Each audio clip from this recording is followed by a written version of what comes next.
मैं नौसेना परिवार के सभी सदस्यों को नेवी डे पर विशेष रूप से बधाई देता हूं।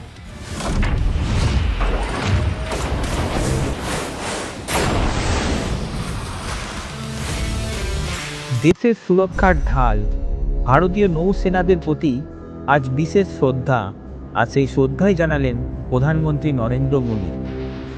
আজ নৌসেনা দিবসে প্রধানমন্ত্রী নরেন্দ্র মোদী দেশের নৌসেনাদের সাহস, শৃঙ্খলা আর ত্যাগের জন্য জানালেন গভীর কৃতজ্ঞতা।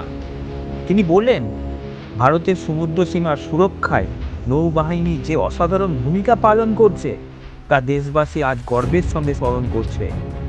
প্রধানমন্ত্রী আরও জানান, আধুনিক যুদ্ধজাহাজ থেকে সাবমেরিন প্রতিটি ক্ষেত্রে ভারতীয় নৌসেনারা আজ বিশ্বে ভারতের শক্তিকে নতুন উচ্চতায় নিয়ে যাচ্ছে। সমুদ্রের টহল, মানবিক সহায়তা, দুর্যোগ মোকাবেলা সব ক্ষেত্রেই নৌবাহিনীর নিষ্ঠা ভারতকে আরও নিরাপদ করে তুলছে। শেষে তিনি দেশের যুব সমাজকে নৌবাহিনীর অনুপ্রেরণা থেকে শিক্ষা নেওয়ার আহ্বান জানান। ওয়েক আপ বেঙ্গল নাও, আপনার বেঙ্গল, আপনার খবর, আপনার গর্ব। এখনই সাবস্ক্রাইব করুন ওয়েক আপ বেঙ্গল নাও।